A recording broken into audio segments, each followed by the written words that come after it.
Bien, vamos a hablar de estado de choque, también coloquialmente denominado shock, ¿no? Y vamos a tratar de integrar un poco un recuerdo fisiopatológico con finalmente la parte clínica, ¿no? Que es un poco la mayor motivación de este curso, ¿no? Establecer los parámetros, los tips clínicos que vamos a tener que enfocar en esta condición tan grave que es el estado de shock, y en el cual tenemos pues que hacer una intervención inmediata. Y esto es una de las cosas que desde ya les digo que más o menos tenemos que, cuando veamos a un paciente que ingresa chocado a la emergencia, inmediatamente discernir, y ese es un poco el objetivo de esta conferencia, discernir cuáles son las claves para saber si este paciente está en un shock séptico, hipovolémico, obstructivo, cardiogénico o denominado kinético distributivo. Como ven ustedes, para que se puedan acordar, este famoso acróstico de shock, ¿no? Que nos da, para cada una de las letras, nos da una posible etiología, que son esencialmente los tipos más importantes de shock, ¿no? Y esto es algo que es importante que al final de esta clase no solamente se acuerden del acróstico, sino de además cómo distinguir cada una de estas condiciones. Entonces, esencialmente el shock es una condición en la cual la perfusión tisular es insuficiente para cubrir la demanda metabólica, esencialmente de oxígeno del organismo. Y es un desbalance, esencialmente, entre lo que es el flujo sanguíneo y el aporte de oxígeno que finalmente se torna inadecuado. Y esto va a llevar a metabolismo anaerobio. Este metabolismo anaerobio no es sostenible en el tiempo y va a dar lugar a una cascada de eventos que van a terminar con la muerte celular. Y esta muerte celular va a llevar a su vez a la disfunción orgánica. De modo tal que yendo, digamos, hacia el punto final del shock, va a significar una disfunción orgánica, es decir, una disfunción de múltiples órganos y sistemas, que es lo que finalmente lleva al paciente a la muerte. Y esta disfunción es resultante de un desbalance entre la oferta y la demanda de oxígeno a nivel tisular. Es decir, la demanda de oxígeno supera la oferta y esto va a llevar a una disfunción orgánica. Y esto es la fisiopatología general de los estados de shock, ¿no? Sin embargo, ya conociendo y ya teniendo esta orientación clínica, nosotros tenemos que, dilucidar cómo enfrentar esto clínicamente y cómo este enfoque fisiopatológico de definición, o sea, cómo traducimos, ok, hay un desbalance entre la oferta y la demanda de oxígeno tisular que resulta en una disfunción orgánica. Ya, pero tengo acá a mi paciente. ¿Cómo es que yo veo, cómo diagnostico eso?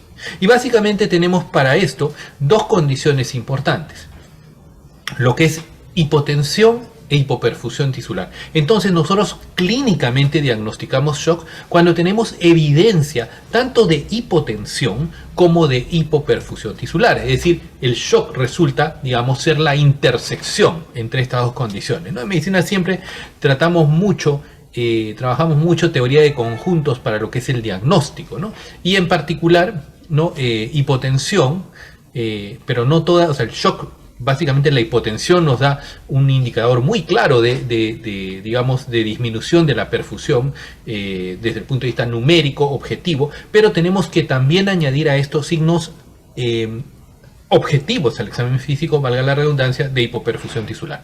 Entonces, clínicamente el shock se define como la evidencia de hipotensión asociada a signos de hipoperfusión tisular, y ese es un primer concepto clínico clave que tenemos que tener. Entonces vamos a ver a qué nos referimos con hipotensión y a qué nos referimos con hipoperfusión tisular.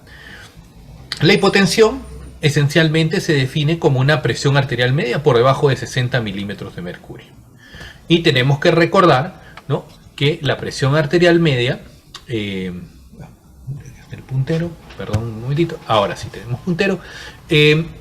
La presión arterial media es el determinante clave para lo que es la presión de perfusión tisular. Y esto no es la presión arterial media, sino un promedio ponderado de lo que es la presión sistólica y la diastólica. ¿Por qué ponderado? Porque, como ustedes saben, la sístole es corta y la diástole es más larga, y por lo tanto nosotros le vamos a dar más peso a la presión diastólica, que es digamos, durante la mayor parte del tiempo estamos en diástole con respecto a una menor parte en sístole. Entonces le damos un puntaje de 1 a la sístole y de 2 a la diástole, y dividimos esto entre la suma de coeficientes, que es 1 de sístole y 2 de diástole. Entonces la presión arterial media es sistólica más 2 veces la diastólica entre 3. Y si esta presión arterial media está por debajo de 60 milímetros de mercurio, ya nos da una primera pauta de disminución de la perfusión tisular. Muy bien, entonces ya hemos visto el primer componente, hipotensión, y lo segundo es hipoperfusión tisular. Entonces, de acuerdo a los órganos que se afectan, ¿no? Por ejemplo, si no llega al cerebro, tenemos que el paciente estará con trastorno de conciencia, ¿no? Trastorno de sensorio, va a estar, digamos, no va a reconocer familiares, o puede estar soporoso, somnoliento, etc. A nivel de piel, podemos nosotros, el paciente puede estar cianótico o con alteración del llenado capilar. Ya ustedes han visto en el examen de piel, ponemos nuestro dedo acá y vemos, ¿no? Si en 2 segundos reexpande o vuelve digamos, a colorearse, si se quiere, el pulpejo, tenemos, o la base de la uña, está bien. Si esto demora más de 2 segundos, eso es un indicativo importante de hipoperfusión tisular. La presencia de hipoxemia, o si ponemos el pulsoxímetro, también de saturación. Y a nivel renal, si no llega suficiente sangre a nivel del riñón, esto va a generar oliguria, ¿no? Ya sabemos también como concepto, menos de 400 mililitros al día, o si ponemos a nuestro paciente una sonda urinaria, menos de 0.4 mililitros por kilo por hora.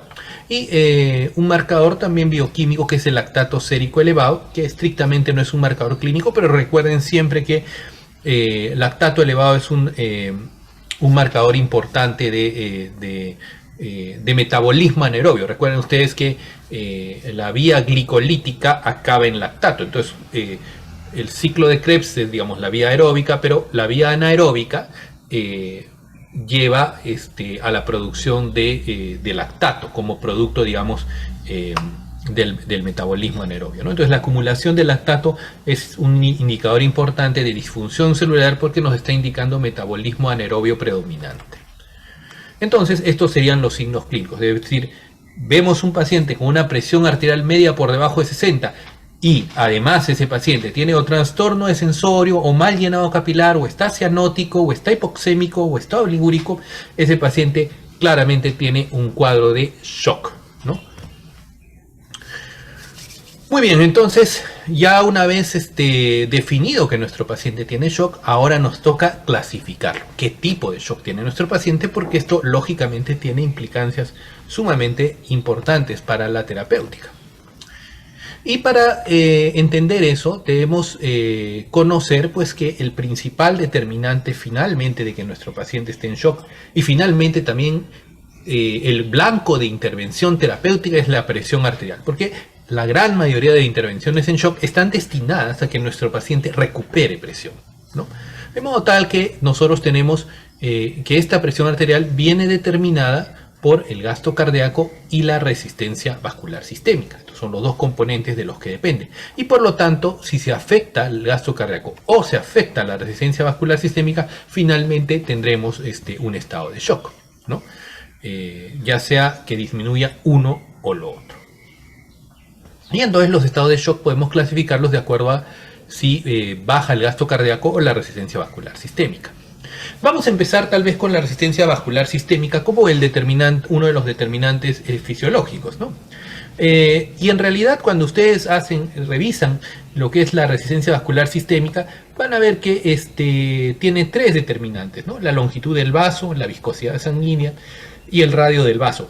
Pero ojo, noten que el radio del vaso está elevado a la 4ª potencia, o sea que esencialmente la resistencia vascular sistémica depende fundamentalmente del radio del vaso. Entonces, si el vaso se vasodilata, ¿no?, entonces tenemos una resistencia vascular sistémica que cae mucho. Si el vaso se contrae y por lo tanto el radio queda muy pequeñito, entonces aumenta la resistencia vascular sistémica. Y esto lo ven ustedes, ¿no? Digamos, esta resistencia, ven ustedes como en la fórmula el radio a la cuarta potencia está en el denominador, es decir, que es inversamente proporcional. A mayor radio, mayor vasodilatación, ¿no?, va a ocurrir menor resistencia. A menor radio, mayor resistencia, ¿no? Y eso se traduce esencialmente que un vaso que se dilata, vasodilatación, ¿no?, menor resistencia. Vasoconstricción, mayor resistencia. Y entonces, la resistencia vascular sistémica, o sea, si hemos visto que la presión arterial depende del gasto cardíaco y la resistencia vascular, uno puede chocarse por una disminución abrupta de la resistencia vascular sistémica. Y esta resistencia vascular sistémica depende casi siempre de un problema de vasodilatación. Entonces, ¿qué cosa me puede generar una vasodilatación importante para llevarme al shock? Sepsis, lesión aguda de la médula espinal, shock neurogénico, uso de vasodilatadores, a veces desde el punto de vista, digamos, para una cirugía o para afecciones cardíacas, usamos nitroglicerina, anestésicos, y esto puede generar un estado masivo de vasodilatación, ¿no?, o insuficiencia suprarrenal, anafilaxia, entre otros, ¿no? Y todas estas condiciones se denominan o forman parte de lo que se llama shock distributivo. Es decir, el shock debido a la disminución de la resistencia vascular sistémica es un shock debido a vasodilatación y se denomina shock de tipo distributivo.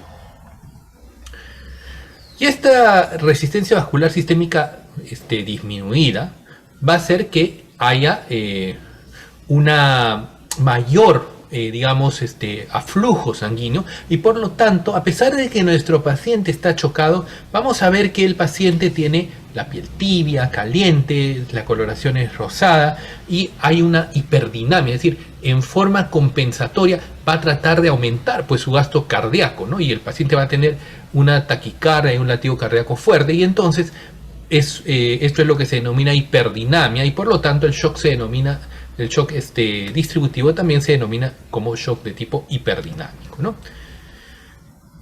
Mientras que por el contrario, cuando la resistencia vascular sistémica está alta, es decir, si hay vasoconstricción, ¿no?, entonces vamos a encontrar un paciente frío, cianótico, con mal llenado capilar, y por lo tanto, entonces, si la resistencia vascular sistémica está elevada, el problema del shock no es vasodilatación, sino el problema es que el gasto cardíaco está bajo, y entonces hablaremos del shock hipodinámico, ¿no?, asociado a disminución de gasto cardíaco. Es lo segundo que vamos a ver. Entonces, la resistencia vascular, o sea, una persona puede chocarse porque caiga la resistencia vascular sistémica o caiga el gasto cardíaco. Y hemos visto que si cae la resistencia vascular sistémica es por vasodilatación, ¿no? Y el paciente va a tener generalmente signos de hiperdinamia. Más bien, si no hay signos de hiperdinamia, puede ser que entonces la explicación es una disminución del gasto cardíaco. A su vez, el gasto cardíaco depende de dos cosas: de la frecuencia cardíaca y del volumen de eyección. Entonces, la fisiopatología o sea, por qué cae el gasto cardíaco puede ser por alteraciones tanto en la frecuencia cardíaca como en el volumen de eyección, ¿no? Y eso lógicamente lo vamos a poder ver rápidamente, el tema de la frecuencia cardíaca, en el examen físico. Pacientes severamente bradicárdicos se chocan, pacientes con mucha taquicardia, una taquicardia extrema, generalmente esto por encima de 130, 140, disminuye el tiempo de llenado ventricular y el volumen de eyección cae, y por lo tanto el paciente con taquicardia extrema también puede chocarse por la propia taquicardia, ¿no? Si su frecuencia cardíaca es regular, entonces el problema será en volumen de eyección, que a su vez depende de la precarga, la contractibilidad miocárdica y la función valvular, ¿no? De modo que hasta donde hemos llegado, para entender las causas de shock, tenemos que entender que la presión arterial, que es el principal determinante de la perfusión tisular, está influenciado por la resistencia y por el gasto cardíaco, y que a su vez el gasto cardíaco depende de la frecuencia cardíaca y del volumen de eyección, y que a su vez el volumen de eyección depende de la precarga, contractibilidad miocárdica y el estado valvular, ¿no? Así que ya ahora, tratando de nuevamente insistir en cómo distinguir estos tipos de shock, vamos a redistribuir nuestro acróstico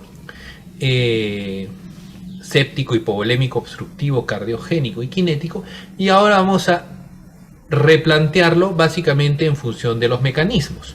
Entonces, ¿cuáles son los tipos de shock que tienen que ver con una disminución del gasto cardíaco? Acá entra hipovolémico, obstructivo y cardiogénico. Mientras que cuando el shock es debido a disminución de la resistencia vascular sistémica, ahí entra, ¿no?, el shock distributivo y en particular el séptico, ¿no? Ahora vamos a ver también en un momento cómo el séptico tiene una especie de intermedio entre ambos, pero eso lo vamos a ver un poquito más adelante. Y vamos a empezar con el shock hipovolémico. El shock hipovolémico básicamente consiste en que por alguna razón la precarga, es decir, la cantidad de sangre que llega al ventrículo, cae y por lo tanto también cae el volumen de eyección y a su vez el gasto cardíaco y la presión arterial. ¿Qué es lo que puede ocasionar que disminuya el aflujo sanguíneo? Es decir, que baje la volemia. La volemia, ustedes saben, es el volumen sanguíneo circulante. Y entonces, ¿por qué puede haber menos volumen sanguíneo? Uno es directamente por una pérdida secundaria a una hemorragia. De modo tal que, por ejemplo, una hemorragia digestiva, pacientes con hematemesis muy graves, sangrados digestivos muy intensos, hemoptisis, paciente que tiene un accidente y sufre un trauma con un sangrado interno importante, o mujeres gestantes con embarazos ectópicos rotos que también pueden tener sangrados importantísimos a nivel intraabdominal, pueden generar hemorragia que nos lleve al shock. Pérdidas gastrointestinales, ya no de sangre, sino, por ejemplo, pacientes que tienen diarreas profusas, ¿no?, pacientes con cólera, con intoxicaciones alimentarias, o vómitos también muy profusos también pueden generar esto.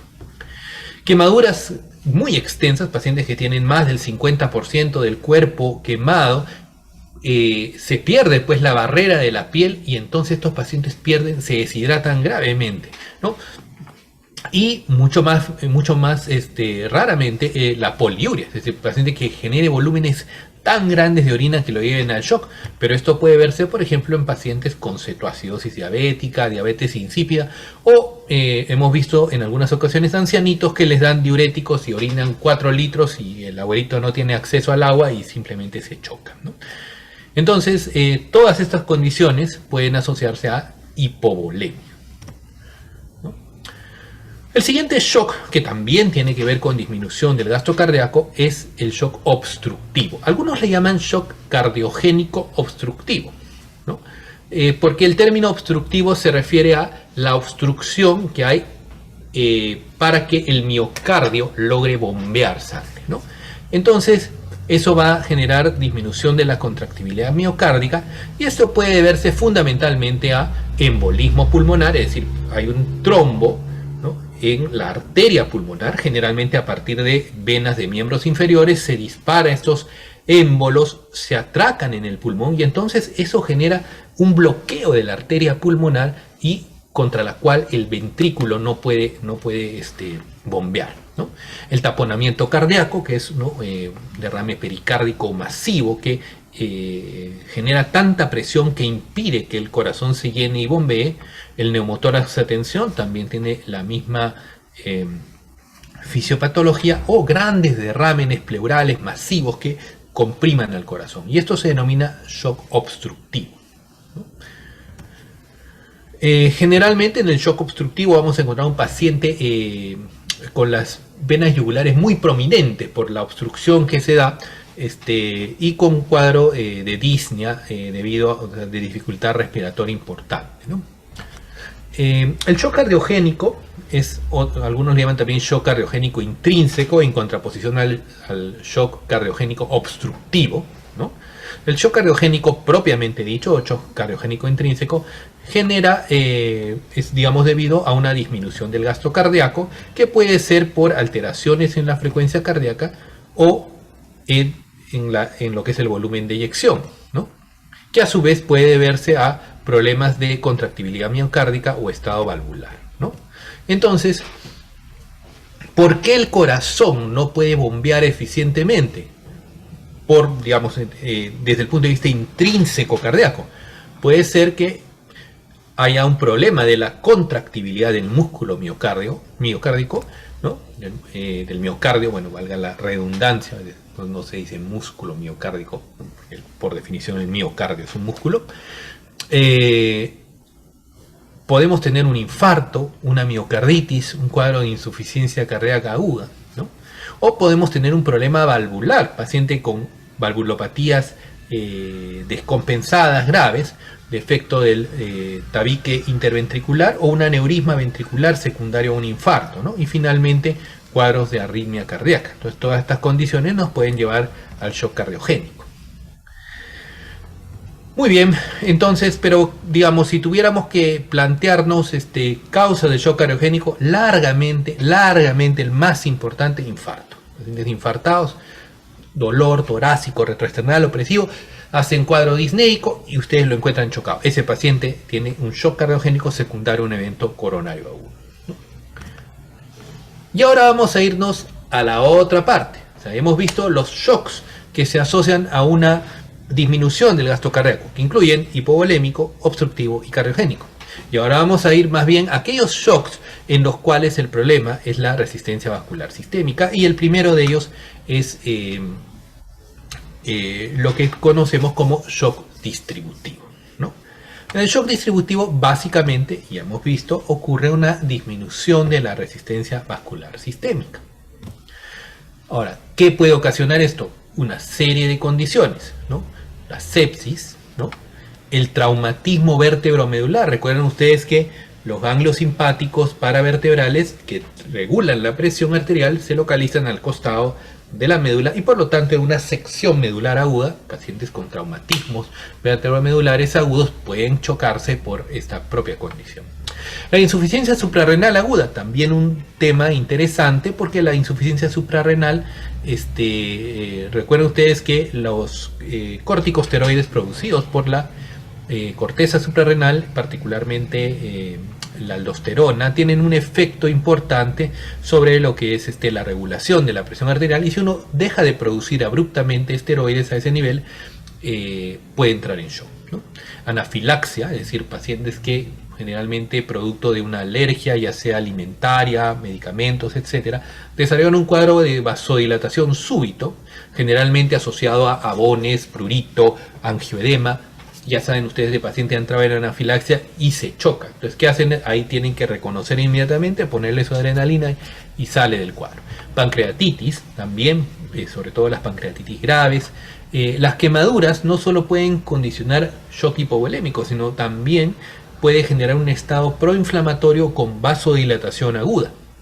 El coma mixedematoso, que es la forma más grave de hipotiroidismo, o agentes exógenos, por ejemplo, ya sea sobredosis de algunos fármacos o intoxicaciones, por ejemplo, por carbamatos, por benzodiazepinas, etcétera, ¿no? Todas estas condiciones nos van a dar shock distributivo.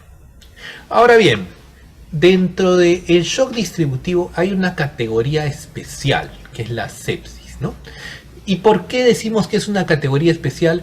Porque si bien es cierto, la sepsis, el shock séptico, fundamentalmente se da por una disminución de la resistencia vascular sistémica, lo que es producto de una vasodilatación, y esto nos lleva a un shock hiperdinámico claramente. Con el paso de las horas y de los días, ciertamente, va a generar un estado que se denomina de cardiomiodepresión inducida por sepsis. Y entonces, este shock va a generar que el miocardio no se pueda contraer. Y por lo tanto va a generar una disminución del gasto cardíaco. De modo tal que el shock séptico tiene un componente muchas veces mixto, en donde inicia como un shock séptico, digamos, hiperddinámico en sus fases iniciales, pero conforme empeora el cuadro, se torna en un shock hipodinámico asociado a disminución del gasto cardíaco. Y entonces vamos a encontrar tanto disminución de resistencia como del gasto cardíaco. Cuando el shock séptico entra en estado hipodinámico, es de mucho peor pronóstico.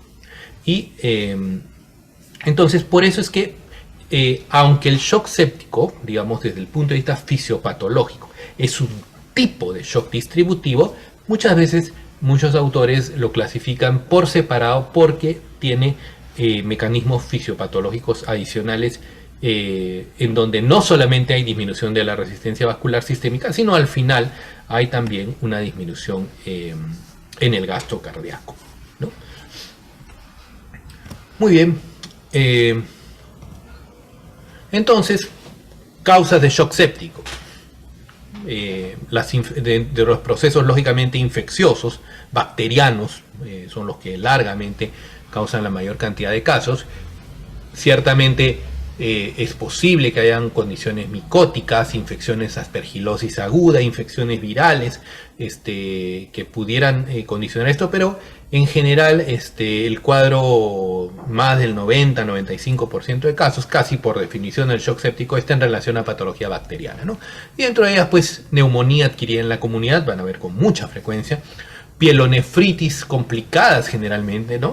Infecciones del tracto urinario, pero no toda infección del tracto urinario, sino pielonefritis agudas complicadas.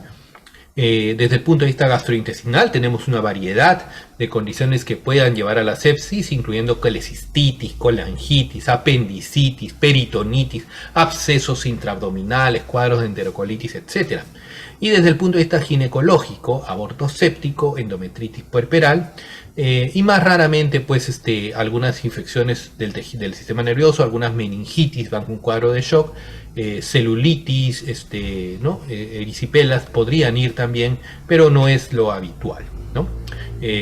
Largamente la mayoría de cuadros de shock séptico están relacionados a neumonías, infecciones de tracto urinario o sepsis de origen gastrointestinal, digamos dentro de lo que es el paciente ambulatorio que acude a la emergencia. Recuerden que en el paciente hospitalizado las infecciones nosocomiales también tienen pues un importante rol en el desarrollo de shock séptico en el paciente hospitalizado, ¿no? Muy bien, entonces ya un poco ya para redondear, entonces ya hemos revisado, ¿no?, la definición de shock conceptual y práctica, ¿no?, hipotensión con hipoperfusión tisular, y hemos visto los mecanismos y las claves diagnósticas de el shock hipovolémico, obstructivo, cardiogénico, distributivo. Y ahora vamos a darle una mirada a qué cosa, ya sabiendo esto, cuáles son los elementos de la historia clínica que nos van a ayudar pues a discernir esto, ¿no? Dentro de la anamnesis, la presencia de fiebre, ¿no?, nos orienta hacia shock séptico y síntomas en general sugerentes de infección, ¿no? La historia de diarreas, vómitos que nos sugieran hipovolemia, dolor abdominal que nos puedan sugerir una infección intraabdominal, la historia de hemorragia o pérdidas sanguíneas en general, ¿no?, paciente que ha tenido hemoptisis, hematemesis, hematuria, ¿no?, que ha tenido un traumatismo grave en donde sospechemos un sangrado interno, la presencia de dolor torácico o historia de enfermedad cardiovascular nos apuntarán hacia la parte de shock obstructivo, cardiogénico, o pacientes que hayan tenido cirugía o que estén inmovilizados. Ahí debemos pensar inmediatamente a tromboembolismo pulmonar, alto riesgo de, ¿no? La historia de trauma, por supuesto, el trauma se asocia a shock por trauma vértebro-medular y por sangrado interno, shock hipovolémico. Y dentro de las medicaciones, importante preguntar por el uso de esteroides y anticoagulantes. El paciente que toma corticoides y los deja, abruptamente hace falla suprarrenal aguda, ¿no? Paciente que recibe anticoagulantes puede tener, pues lógicamente, un sangrado debido al propio fármaco, ¿no? Y en mujeres en edad fértil, muy importante la fecha de última regla, porque siempre está la posibilidad de un embarazo ectópico roto, ¿no? Recuerden, una mujer en edad fértil, generalmente ven a veces en la emergencia mujeres jóvenes con un shock de causa desconocida, no sabemos qué tienen, muchas veces por vergüenza no quieren decir o no saben que están embarazadas, y esto puede generar la presencia de digamos de que no tengamos el diagnóstico, a no ser que lo preguntemos específicamente. Entonces, fecha de última regla en toda mujer en edad fértil, un dato muy, muy importante, ¿no? Sobre todo, como les repito, mujeres jóvenes que lleguen con un shock sin causa. Dentro del examen físico, las funciones vitales que ustedes saben: presión arterial, frecuencia cardíaca, frecuencia respiratoria, temperatura, saturación, y abrir una hoja de monitoreo para evaluar cómo va esto minuto a minuto, cada 15, 20 minutos, 30 minutos, ¿no? En piel, identificar rápidamente si hay palidez, si hay cianosis, cómo está el llenado capilar, parámetro muy sencillo, ¿no?, que ustedes ya lo saben hacer, ¿no? Buscar la presencia de edemas, Vemos un paciente edematoso, este paciente puede tener falla cardíaca y se está descompensando. En tórax y pulmones no hemos llegado a este segmento, pero el hecho de tener estertores o hallazgos en general unilaterales nos deben apuntar, pues lógicamente, hacia una patología pulmonar.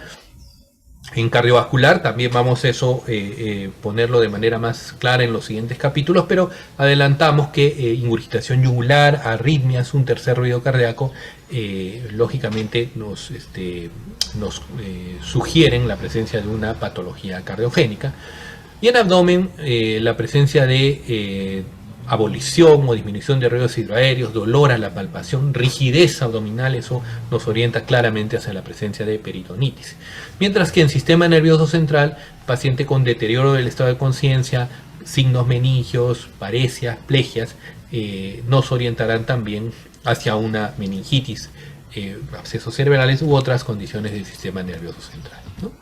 Entonces, digamos, son las claves de lo que es el examen físico. O sea, qué debemos preguntar en cuanto a anamnesis y qué debemos examinar preferentemente. Recuerden que en la emergencia, al paciente en shock, tenemos que en 10-15 minutos discernir la anamnesis, el examen físico y nuestro plan de trabajo en función de nuestra presunción diagnóstica.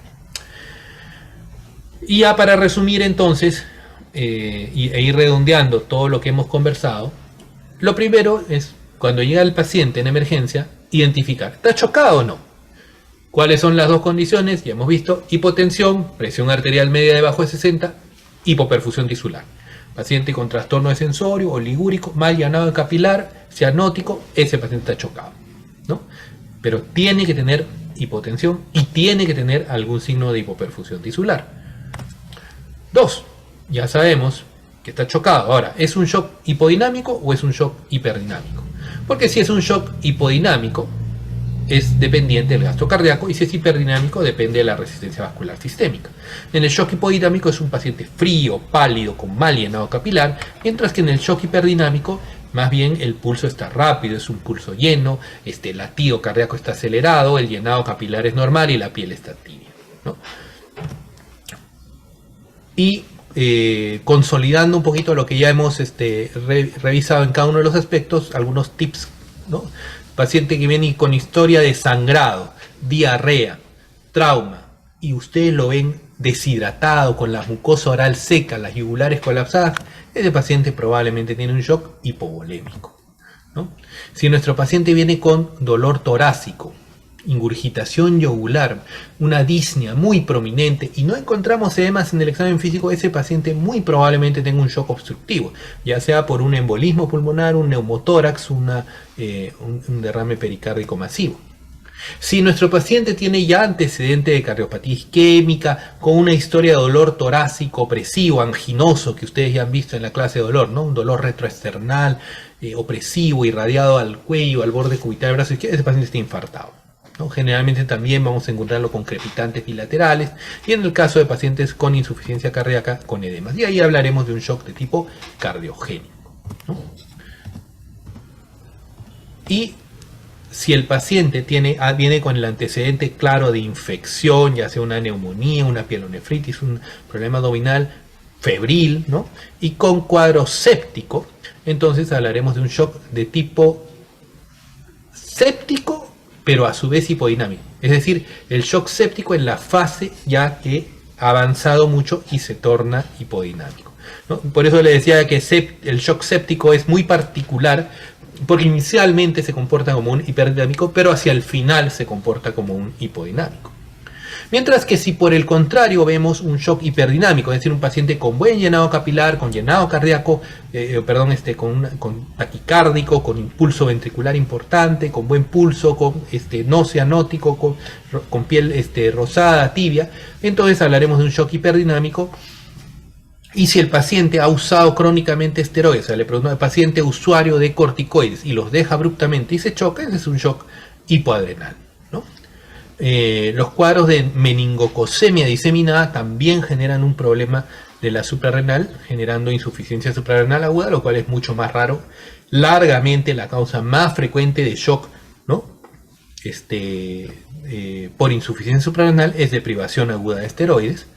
Si el paciente ha estado expuesto a un alergeno y vemos que está con rash cutáneo, prurito, angioedema y se nos choca, ese paciente tiene un shock anafiláctico, ¿no? Si nuestro paciente viene por un trauma cervical, encéfalo-craneano o luego de que le han puesto una anestesia reactiva y se nos choca, ese paciente tiene un shock neurogénico, ¿no? Si el paciente está expuesto a benzodiazepínicos, barbitúricos, carbamatos, ya sea por sobredosis, por intentos suicidas, es un shock, digamos, asociado a drogas, ¿no? Y finalmente, nuevamente, si el paciente tiene signos de cuadro infeccioso asociado a fiebre, este sería un shock séptico, pero de tipo hiperdinámico, ¿no? Muy bien. Entonces, esto era un poco lo que queríamos conversar. Acá el capítulo del Harrison, creo que ya está, yo les he puesto acá, de repente vamos a tener que actualizar porque ya salió la nueva edición del Harrison, pero esencialmente el capítulo de shock, que es muy muy bonito del Harrison con respecto sobre todo a la parte fisiopatológica. Las guías de sepsis, también son muy interesantes, son guías internacionales sobre el manejo de sepsis y shock séptico, ¿no? Esto le va a servir no solamente acá en semiología, sino después también cuando hagan clínica. Esta es una revisión de shock hipovolémico, también está, digamos, bien compacta, sucinta, y esta revisión de el shock cardiogénico de la American Heart Association, ¿no? Que también está muy, muy interesante, ¿no? Muy bien, entonces hemos hecho una rápida revisión de lo que es los cuadros de shock, y tenemos un pequeño espacio para resolver preguntas, dudas, comentarios al respecto. Pueden levantar la mano. Pueden poner la pregunta también por el chat si se sienten un poco cortos. Pero bueno, quedamos atentos a sus preguntas. Sí, Fernando. Doctor, buenas tardes. En el caso de grandes quemados, como usted dijo, es tipo hospitalizado, si no ambulatorio, el shock que sería ¿qué tipo de shock sería? El gran quemado tiene dos mecanismos diferentes por los cuales desarrolla shock. El mecanismo más común, ojo que estamos hablando de pacientes hospitalizados. El gran quemado es un paciente hospitalizado, por definición, ¿no? Y estos pacientes con quemaduras extensas tienen dos tipos de shock dependiendo un poco qué predomina en cada uno. Por un lado, al tener una gran denudación de la superficie corporal, no pueden evitar la evaporación de agua y por lo tanto hacen hipovolemia. Pero a su vez también las grandes quemaduras ocasionan respuesta inflamatoria sistémica y ocasionan vasodilatación. Entonces, si bien es cierto, el gran quemado habitualmente se categoriza dentro del shock hipovolémico, estos pacientes también tienen un componente de shock distributivo. Y de hecho, muchas veces en estos pacientes, por ejemplo, ¿cómo podemos distinguirlos? Viene el paciente a la emergencia, está chocado, le ponemos una vía endovenosa, lo hidratamos adecuadamente y van a ver ustedes que pese a que está hidratado adecuadamente, sigue chocado. Entonces, ahí hay un problema adicional de vasodilatación a la hipovolemia, ¿no? Muchas veces no es tan fácil la distinción, pero efectivamente tiene estos dos componentes, ¿no? Doctor, ¿podría explicar un poco más sobre el shock séptico? ¿Cómo inicia de forma hiperdinámica y luego se vuelve hipodinámica? Claro, el shock séptico, digamos, dentro de su fisiopatología, en el shock séptico lo que nosotros tenemos es inicialmente, ya sea por el lipopolisacárido, ¿no?, por los ácidos tecoicos y por todos los mediadores que se generan, lo que va a haber es una primera respuesta de disminución de la resistencia vascular sistémica. Entonces va a haber vasodilatación. Entonces cuando vean a su paciente infectado, séptico, ¿no?, una neumonía, una pielonefritis, el paciente va a tener inicialmente una vasodilatación importante y lo van a encontrar taquicárdico, con buen pulso, con buen llenado capilar, etc., ¿no? Sin embargo, entonces en esta primera fase el shock tiene todas las características de un shock hiperdinámico, ¿no? Sin embargo, ¿qué ocurre? Con el paso del tiempo, la acumulación, el avance del shock, la acumulación de mediadores, la respuesta hiperinflamatoria. Todo esto va a generar lo que se denomina una cardiomiodepresión inducida por sepsis. Y va a afectarse el corazón, es decir, el miocito va a empezar a contraerse menos. Y entonces funciona un poco como un infartado. Ese miocito ya no se contrae y por lo tanto cae el gasto cardíaco. Y este paciente ahora ya no solamente tiene una disminución de la resistencia vascular sistémica, sino que ahora tiene también una disminución del gasto cardíaco. O sea, se suma a lo que era solamente una disminución de la resistencia vascular sistémica, ahora se suma una disminución del gasto cardíaco, ¿no? Por la cardiomiodepresión inducida por la sepsis. Y entonces, de lo que era un shock hiperdinámico, pasa a ser un shock hipodinámico por disminución del gasto cardíaco, ¿no? Y esta fase de shock, o sea, cuando el shock séptico es hiperdinámico, digamos, nosotros podemos manejar al paciente y sale rápidamente. Cuando el shock esté en fase hipodinámica es de mucho peor pronóstico, ¿no? Porque ya había una disfunción celular importante, ¿no? Entonces, el shock séptico es tiene estos dos componentes y puede ser tanto hipodinámico como hiperdinámico, ¿no? Tiene una fase inicial hiperdinámica y luego una fase ya final, terminal, si se quiere, hipodinámica, ¿no? Ok, doctor, muchas gracias. Preguntas adicionales. Voy a levantar la mano, el chat, etcétera.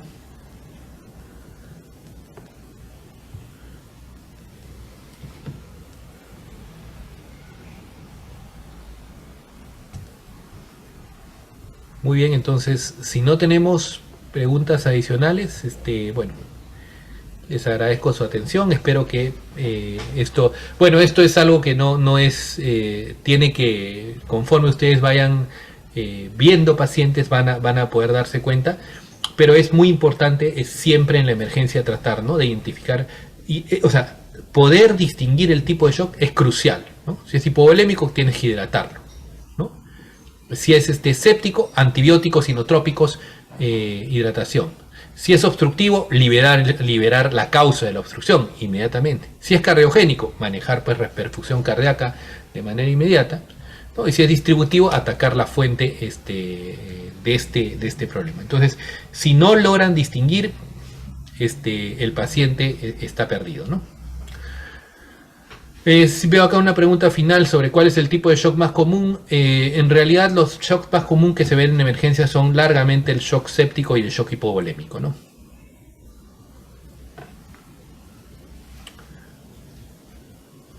Ya sí, acá preguntan también si se podría definir como una hipotensión en relación a hipoperfusión. Sí, o sea, la definición clínica del shock efectivamente es la combinación de hipotensión con más signos clínicos de hipoperfusión tisular. Muy bien, chicos, entonces, si no hay más preguntas, creo que no hay ninguna mano levantada adicional. Gracias por su atención. Espero que esta clase les pueda servir de orientación para cuando tengan a pacientes en shock y puedan discernir adecuadamente. Recuerden que discernir adecuadamente el tipo de shock es clave, fundamental para poder manejar a nuestro paciente. Recuerden que en estos pacientes tenemos minutos para salvarlos y reconocer apropiadamente los tipos de shock en base a claves, ¿no? Y ciertamente identificar rápidamente. Esto es séptico, hipovolémico, obstructivo, cardiogénico, distributivo. Eso es un gran avance, porque cada una de estas condiciones tiene pues lógicamente un tratamiento dirigido, que lo vamos a ver seguramente ya cuando estemos en la parte de medicina 1, medicina 2, ¿no? Muy bien, chicos, entonces ya nos encontramos en una próxima oportunidad. Muchas gracias por su atención nuevamente y nos vemos entonces. Chao, chao.